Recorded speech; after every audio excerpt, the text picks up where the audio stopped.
नमस्कार, मी आहे तन्वी आणि तन्वीज बेक्समध्ये सर्वांचं खूप खूप स्वागत।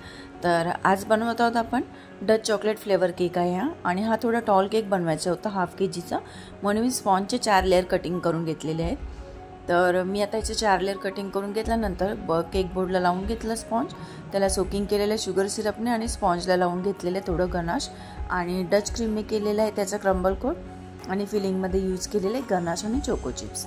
असं 4 लेयरला मी सेम रिपीट प्रोसिजर करून मी 4 लेयरचा मी क्रम्बल कोट तयार करून घेतलं। आणि क्रम्बल कोट तयार झाल्यानंतर मी नेहमीप्रमाणे 10 ते 15 मिनिटं केकला सेट करायला फ्रीजमध्ये ठेवून देते। आणि मी स्पॉन्जला नेहमी सोकिंग केल्यानंतर थोडं गनाश लावते, कारण जी आपली चॉकलेटची टेस्ट आहे ती इनॅश होण्याला पाहिजे यासाठी, आणि मॉइस्ट पण होण्यासाठी आपण सोकिंग करतो। पण कधी कधी ओव्हर सोकिंग करायचं नाही, ओव्हर सोकिंग केल्यानंतर आपला केक असतो तो खालून फाटला जातो स्पॉन्ज, आणि केकचा शेप बिघडला जातो। तर टॉल केकमध्ये ही गोष्ट एक लक्षात ठेवा की ओव्हर सोकिंग करायची नाही। आणि चॉकलेट स्पॉन्जला थोडं जास्त सोकिंग लागते, पण थोडं बोट लावून चेक करायचं की जास्त झालंय का सोकिंग, तसं मग आपण त्याप्रमाणे आयडिया घेऊन तसं करून घ्यायचं। तर माझा आता क्रम्बल कोट सेट झालं 10-15 मिनिटानंतर।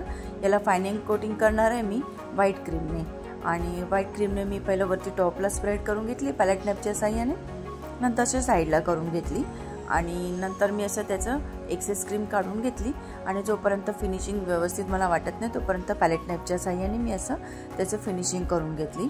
आणि मला प्लेनच फिनिशिंग करायची होती, कारण यावरती चॉकलेट गार्निशिंगची डेकोरेशन होतं, आणि मी एक पेपर प्रिंट आहे। तर मला एक प्रश्नही विचारलेला होता एका सबस्क्रायबरने की तुम्ही प्रिंट कशी लावता, तर ह्या व्हिडिओमध्ये मी दाखवलेलं आहे। A4 साईजची प्रिंट काढून घेतलेली आहे मी, आणि तिचं मी त्याच्यावरती मला हव्या त्या साईजमध्ये मी ॲडजस्ट करून घेतलेले आहे प्रिंट, आणि मला ती ब्लॅक कलरची प्रिंट हवी होती, तिला मी कट करून घेतलं कैचीच्या सहाय्याने, आणि असं डायरेक्ट केकला लावलेली आहे, कारण आपण चांगल्या क्वालिटीच्या पेपरवरती ही प्रिंट काढून घ्यायची, मग आपण डायरेक्ट लावू शकतो। आणि हे मी डेकोरेशन कधी केक देण्याच्या आधी मी 10 ते 15 मिनिटं करते, त्यामुळे मी ते फ्रीजमध्ये ठेवत नाही आहे प्रिंट लावून, आणि तसाच मी केक देते त्यांना। तर आपला आता केक रेडी झालेला आहे। तुम्हाला कसा वाटला केक? आवडला असेल तर व्हिडिओ आवडला असेल तर चॅनलला लाईक शेअर सबस्क्राईब करायला विसरू नका। पुन्हा भेटू आपण नवीन व्हिडिओमध्ये। Thanks for watching.